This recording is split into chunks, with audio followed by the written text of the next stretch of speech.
devotees, of course, we will now read Srila Prabhupada, lilamrita, the nectar of the pastimes of Srila Prabhupada.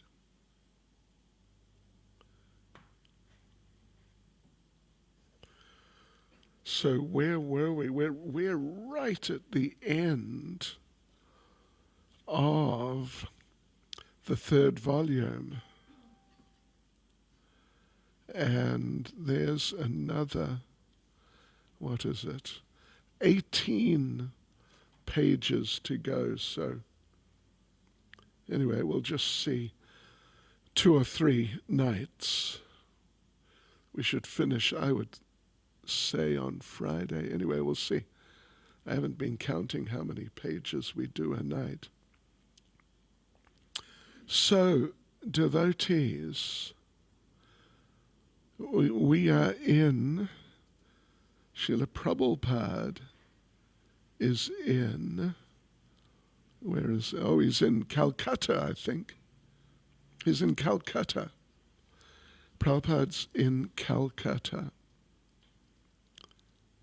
And with Achyutananda and one other young devotee who's Ramanuja. Yeah, okay.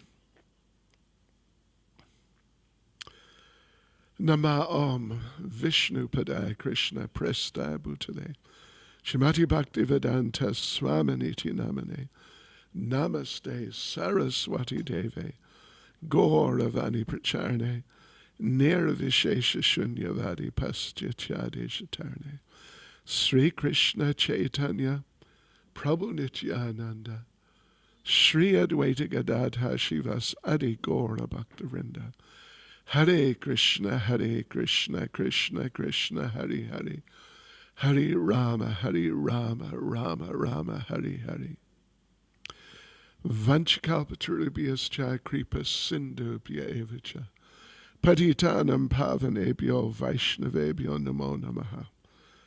Srila Prabhupada ki jai.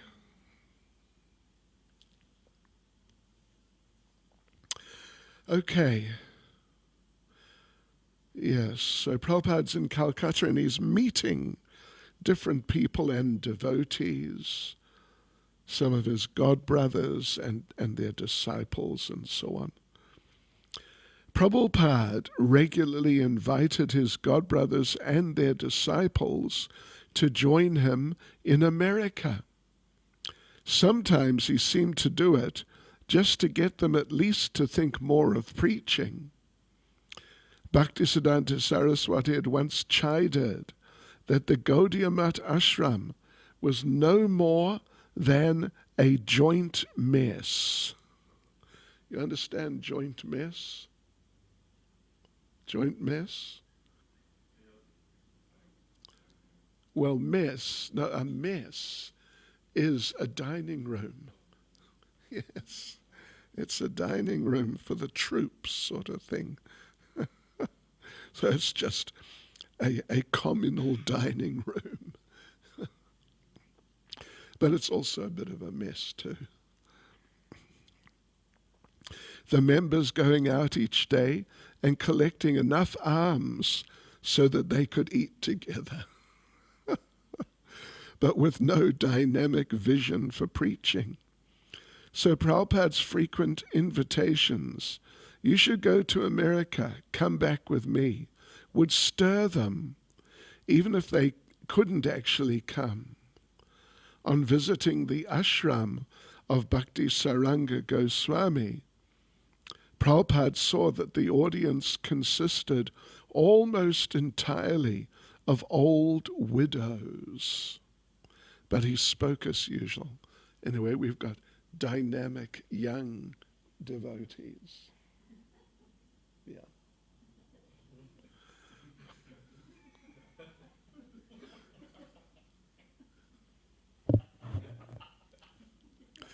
No, really. Anyway, look, don't get into it. One day, Prabhupada's godbrother, Haridas Swami, came by. He was heavy set and loud, and he spoke very rapidly. Very happy to see you coming here from America. This is wonderful. Krishna is the summum bonum, the cause of all causes. I want you to come to my temple. When Haridas Maharaj went into a separate room, Prabhupada turned to Achyutananda. He wants us to go to his temple, but to go there, I'll have to go onto a rickshaw, then onto a tram car, and then onto a train, and then another rickshaw. Sure. Aware of Prabhupada's weak condition, Achyutananda began shaking his head negatively. When Haridas Maharaj returned, Achyutananda said that Swamiji couldn't come to his mutt. Mutt means really a preaching center, which may or may not have deities, whereas a temple, at least in India, mandir, will always have deities. So Achyutananda said that Swamiji couldn't come to his mutt. Who are you? Haridas Maharaj said angrily. You're just a brahmachari. You should risk your life. Achyutananda replied, I will risk my life, but I can't risk my spiritual master's life. Haridas Maharaj left insulted. Don't worry, Prabhupada said. He is just very talkative. Prabhupada paid a visit to B.P. Keshava Maharaj, the godbrother who had awarded him the sannyas order in 1959. Prabhupada sat on the floor and spoke in Bengali to his godbrother, who was very old and apparently on his deathbed. Prabhupada had Achyutananda sing for Keshava Maharaj. Keshava Maharaj requested Prabhupada to visit his ashram, Devananda Mat, in Navadvip. And that's, from Calcutta to Navadvip, that's another story completely. It's a good few hours. Right, okay. Srila Prabhupada had wanted to return to the US as a permanent resident, but his students in America hadn't been able to get the necessary clearance from the US Immigration Department. The devotees in Boston had gotten in touch with a few Harvard Indology professors, but had obtained no signed statements about Prabhupada's importance. All the ISKCON centers had written formal letters inviting A.C. Bhaktivedanta Swami and had presented copies to the U.S. Immigration Office. But unless the devotees could produce something more impressive, like a government recommendation or a university's offer for him to join their faculty, Prabhupada could not become a U.S. resident. On October 13th, this is 1967, Prabhupada wrote to his disciples in Montreal, quote, I'm very anxious to go to Montreal. Therefore, you must try your best to get my immigration visa on the basis of my being an authorized Vaishnav minister based on Srimad Bhagavatam and Srimad Bhagavad Gita, unquote. Rather than wait indefinitely for permanent residency, Prabhupada decided to apply for a visitor's visa. He went with Achyutananda to the U.S. consulate on Harrington Road. There, in the middle of Calcutta, they entered a small piece of America with everything shiny, new, and efficient. Air conditioners, stainless steel water coolers, electric security doors, U.S. Marines, and American flags. Sitting before the secretary of the consulate, Prabhupada looked small and humble. "I want a visa to see my students in America," he said softly. "Do you have any letters?" the secretary asked. Achyutananda handed over the letters from the temples. The secretary reviewed them and quickly gave Prabhupada a 4-month visa. While leaving the building, Prabhupada remarked, "I will just get anything, and then it can be extended." On October 19th, Prabhupada wrote Hayagriva regarding his imminent return. Quote, "I'm already preparing for returning to USA, and I've obtained a visitor's visa the day before yesterday. Most probably, I shall take the first chance to return to USA upon my return from Navadvip." And on October 22nd, he wrote Umapati, quote, "You'll be glad to know that I've already secured a visitor's visa to your country and have asked my travel agent to book my seat on the earliest possible date. I think I shall be in your midst by the middle of November." Unquote. On October 24th, Prabhupada travelled with Achyutananda and Ramanuja to Navadvip. Although the local train took 4 hours, the lush Bengal countryside gradually revealed its heavenly beauty, and Prabhupada's health seemed to improve just from the pleasant journey. By the time they arrived at Navadvip, Achyutananda and Ramanuja were also feeling relief from the rigors of Calcutta.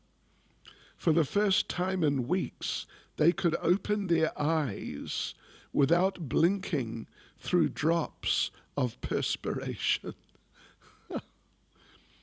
A large kirtan party of brahmacharis, mostly members of Keshava Maharaja's Devananda Gaudiya Mat, met Srila Prabhupada at the Navadvip train station.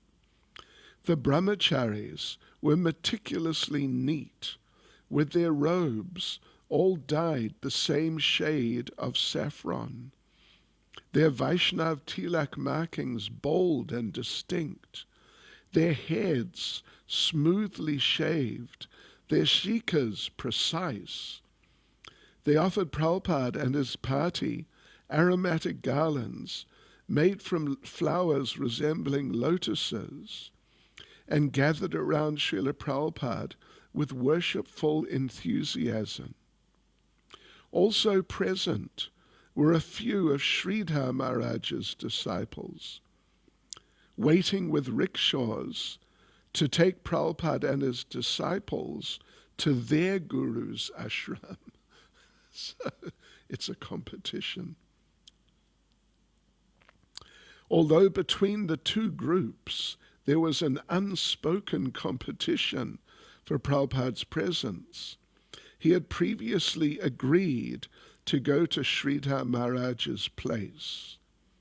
He promised the members of Devananda Mat that he would visit them next. Soon after leaving the station, the rickshaws turned onto a road lined with lush tropical vegetation, banana trees, tall bamboos, exotic blossoming flowers. Prabhupada saw simple villagers working near their straw and mud huts, and in the distance, the spire of Sridhar Maharaja's temple. a kirtan party greeted Prabhupada at the outer gates of Sridhar Maharaj's ashram, chanting Hare Krishna and playing kartals and clay mridangas. Prabhupada entered the temple, offered obeisances before the deities of Radha and Krishna, and then went to see his godbrother. Sridhar Maharaj was very old, his sight failing, his joints stiff with arthritis. He stayed mostly in his room, or sometimes on his veranda, and moved only with slow, rickety motions. He was an austere and kindly Vaishnav, and smiled heartily on seeing Prabhupada and his disciples. In fluent English, he began praising Prabhupada's preaching in America, repeatedly using Prabhupada's phrase, Krishna consciousness, because obviously that's English, but it's a translation of a Sanskrit term, basically. What is it? Krishna consciousness, Krishna Bhavanamrita. And the Krishna consciousness movement or society is Krishna Bhavanamrita Sangha, or the international society is, what is it? Antarashtriya Krishna Bhavanamrita Sangha. Swamiji's work, he said, was the fulfillment of Lord Chaitanya's prophecy that Krishna consciousness would one day spread all over the world. He laughed and smiled and praised the Krishna consciousness movement with no trace of jealousy. So you appreciate this phrase, Krishna consciousness? Prabhupada smiled. Yes, Sridhar Maharaj replied, and the disciples of Swami Maharaj also, because Prabhupada's sannyas name, strictly speaking, was Swami Maharaj, we mentioned the other night.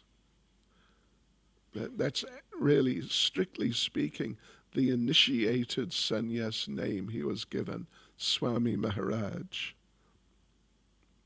And he turned towards Achyutananda and Ramanuja. With very little effort, your preaching will go far, he said. The boys were astonished. This was really something to write home about. Sitting on the roof of a temple in this jungle paradise, with old Sridhar Maharaj appreciating Swamiji's work as the greatest work on behalf of Lord Chaitanya, and Swamiji sitting relaxed, grinning, and making humble replies. It was the high point of the trip, because in a sort of technical sense, in terms of how long, having been like a full-time devotee, Sridhar Maharaj was, you could say, senior to Prabhupada. He had been initiated before and had taken sannyas before Prabhupada. My dear Satsvarup, please accept my blessings. I've already duly received the invitation from Harvard University. It is understood that they're scheduling me for 20th of November between 6 and 10 p.m. I can start immediately on the strength of my visitor's visa, but I'm awaiting for Mukunda's reply for his trying for my permanent visa. Yesterday we've all come to Navadweep. This place is another establishment of one of my godbrothers. It is very nice and extensive place. And my godbrother, B.R. Sridhar Maharaj, has spared one entire nice house for our stay. He has also agreed to cooperate with our society. We shall observe his birthday ceremony tomorrow, and the brahmacharis shall learn how to celebrate the spiritual master's birthday, because they had not, they didn't know how do you do these things at all. Vyasapuja Day, the observance of B.R. Sridhar Maharaj's birthday, was October 27th. His disciples had erected a pandal on the temple road, and about 100 people attended. Sridhar Maharaj sat on his Vyasasan, and Prabhupada and other sannyasis, all wearing flower garlands, sat in chairs next to Sridhar Maharaj. Prabhupada spoke in Bengali. Some of Sridhar Maharaj's disciples, inspired by Prabhupada's preaching about the glories of spreading Krishna consciousness in the West, delivered speeches in English as Vyasapuja homages to their spiritual master. Sridhar Maharaj, also speaking in English, gave a very scientific lecture on Krishna consciousness and the senses. Afterwards, Prabhupada told his disciples, he has very high realizations, but he is keeping them to himself. Every morning before dawn, Sridhar Maharaj sent out a party of brahmacharis to perform kirtan in the villages. On Prabhupada's request, Achyutananda and Ramanuja joined them, leaving before sunrise and returning at dusk. Although Prabhupada and Sridhar Maharaj usually remained at the temple, one day they got into a rickshaw and accompanied the chanting party through the streets of Navadvip. The festival at the Devananda Mat was a big affair. In contrast to Bhakti Saranga Goswami's ashram in Calcutta, where only widows had attended, B.P. Keshava Maharaj's Devananda Mat had about 200 brahmacharis and 20 sannyasis. Some of the brahmacharis, however, were not full-time, but were attending school outside. So the ashram's atmosphere was a little like that of a social club. But when the kirtan and the circumambulation of the temple began, 700 people took part. The impeccably dressed sannyasis, whose every piece of saffron cloth, including their cloth-wrapped dandas, was dyed exactly the same shade, danced back and forth before the deities. A dozen sannyasis danced in a group, their dandas moving together, dipping and rising forward and back, to the delight of the brahmacharis. Prabhupada sat on a dais with other dignitaries and spoke to the festival audience. Achyutananda, on Prabhupada's request, spoke a few words in Bengali, bringing laughs and applause. Sridhar Maharaj spoke gravely in Bengali. A sannyasi from the Devananda Mat, speaking for their absent leader, B.P. Keshava Maharaj, proclaimed in impassioned tones that although Lord Caitanya Mahaprabhu's movement had been predicted to spread throughout the world, no one had known how it could be possible. Now, thanks to the work of Bhaktivedanta Swami, it was happening. After a large feast in the evening, Prabhupada's party returned to Sridhar Maharaj's ashram. Sridhar Maharaj intimated to Prabhupada that the Devananda Mat emphasized quantity, whereas his own ashram emphasized quality. Curious as to what this meant, Achyutananda wanted to ask Prabhupada, but the time didn't seem. appropriate. Yeah. Well, basically what it means is there's a whole competitive mood between them because they're separate organizations. They're not like ISKCON, one movement. After 9 days in Navadvip, Prabhupada was ready to return to Calcutta and prepare for his trip back to the United States. He and his 2 disciples took rickshaws to Navadvip and caught a morning train to Calcutta. On the train, Achyutananda timidly put forward the question that had been on his mind. Swamiji, what did you and Sridhar Maharaj discuss? Oh, many, many things, Prabhupada replied, but if I were to tell you now, you would faint. After a silence, Prabhupada added, still, I offered him to be president of our society. I knew he would not accept. He is keeping things within him. Anyway, this is all beyond you. Do not have any ill feelings towards any of my godbrothers. They're all great souls. There are just some differences on preaching and spreading. Even in your mind, do not feel any ill will towards them. At the same time, do not mix very thickly with them. Yeah, that was how Prabhupada always put it, or often, very often.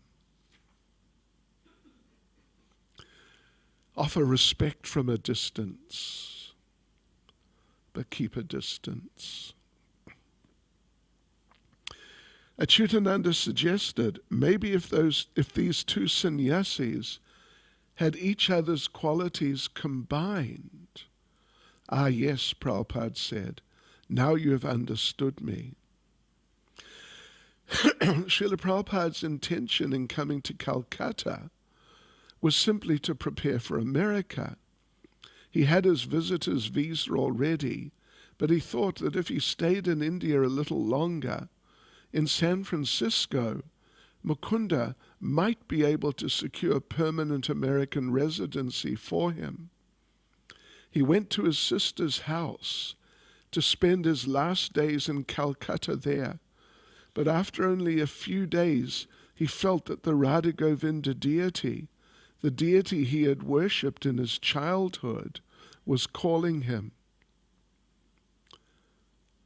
When Prabhupada had been no more than an infant, his servant used to take him and his cousin Subudhi Malik on a perambulator, wheel them into the temple courtyard, and take them before the altar of Radha Govinda. And as soon as Prabhupada could walk, his father would hold his hand and take him before the deity every day. Sometimes Prabhupada would go alone and stand for hours, gazing upon Radha and Krishna, who appeared very beautiful to him, with their slanted eyes and fine dress and ornaments. It had been for the pleasure of Radha Govinda that as a child, beginning at the age of 5, he had performed his miniature Ratha Yatra festival.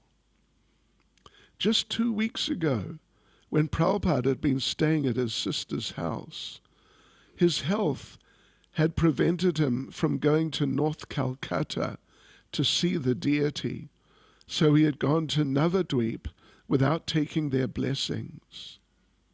But now, although still weak, and although preoccupied with traveling to the US, he felt that the deity was calling him. For the past 150 years, the Radha Govinda temple had been maintained by the aristocratic Maliks, a branch of Prabhupada's own family. The Maliks had owned the entire block on Harrison Road, now Mahatma Gandhi Road, and rents from the block-long building opposite the temple had financed the opulent worship of Radha Govinda. In those days, the deities had been worshipped on a gorgeous altar in the large kirtan hall, and they'd been dressed in silks and ornamented with gilded and bejeweled crowns and necklaces. All the pious Vaishnava families of the neighborhood would visit, and on Janmashtami, Krishna's birthday, even British gentlemen and ladies would come. But today, the Malik family possessed only remnants of the European art and furnishings that had once filled their homes and temple, relics from an age of former grandeur, and the worship of Radha Govinda had pitifully deteriorated. Srila Prabhupada was pained to see the neglect. No longer were Radha and Govinda the center of the Malik's lives. The deity worship still continued, conducted by paid Brahmins, but few people came to see. The main attraction now was the golden deity of the goddess Kali on the large altar in the kirtan hall. Radha and Govinda, in the family for many generations, had been relegated to a small upstairs room in the Malik compound. Their dress was no longer elegant. Their valuable crowns and ornaments had disappeared, and there were no large kirtans as before.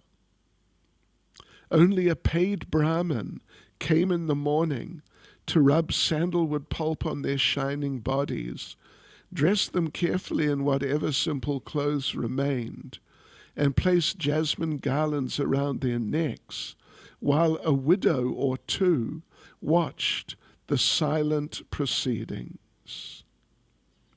Krishna consciousness was dying in India, dying from neglect. At least it was dying here in Calcutta, and in many other places in India, even in Vrindavan. The impersonal philosophy prevailed, and grand old temples had become residences for pigeons, monkeys, and dogs. Sad as it was, it only reinforced Prabhupada's conviction of the need to return to the fertile ground in the West. Although here in India the spirit of devotion was dying, in the West it was just beginning to grow. In New York, San Francisco, Montreal, Boston. If pure Krishna consciousness were dying in India, then why shouldn't it be transplanted in the fertile West? There it would flourish. It would spread worldwide, and even back to India again. When India, bent on following the West, saw the materially advanced Americans taking to Krishna consciousness, she would reevaluate her own culture. Prabhupada saw a Krishna conscious revolution beginning in the United States. He didn't consider himself its creator. He was the servant of Krishna consciousness. Lord Chaitanya's desire was that every Indian help to spread Krishna consciousness worldwide. Unfortunately, the very verses in the scriptures that prophesied a worldwide Krishna consciousness movement were a puzzle even to most of Srila Prabhupada's godbrothers. They admitted it, but soon they would see there was great potential in the West. Prabhupada had shown many of his godbrothers the newspaper articles, Swami's flock chanting in Tompkins Square Park, ancient trance dance at Stanford University, and he had brought some disciples with him. These were only beginnings. Much more had to be done. And who would help? B.P. Keshava Maharaj was dying. Sridhar Maharaj couldn't come out. Who else? Most Indians were impersonalists, non-devotional yogis, or demigod worshippers. as Srila Prabhupada stood before the Radha Govinda deity, explaining to Achyutananda and Ramanuja how he had worshipped them in his childhood and how they had been his first inspiration in Krishna consciousness. He understood deeply that he must take Krishna consciousness all over the world, even if single-handedly.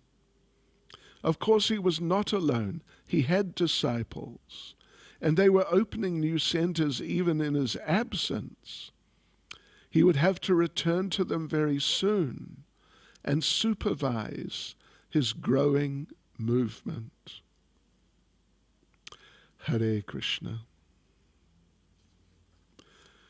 Srila Prabhupada ki jai.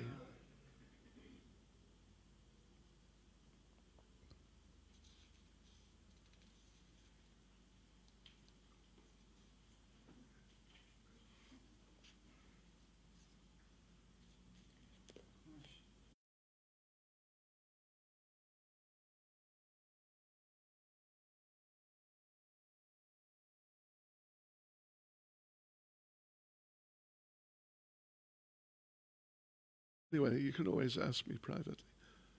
Hare Krishna devotees. Jai Lakshminath Prabhu. So nice to have you here. I was just thinking, in the morning, the question came out on the Shardam table, you know. Oh. Not regarding the pastimes of Prabhupada, but of Garuda, what he has, what he eats in the spiritual world. And everybody was Okay. Okay. Well, as Prabhupada said, we read the other day, but you all were not here. You must go there and find out. I told him something similar to that. When the time comes, we'll find out. Okay. So you go there and find out and then send us a WhatsApp.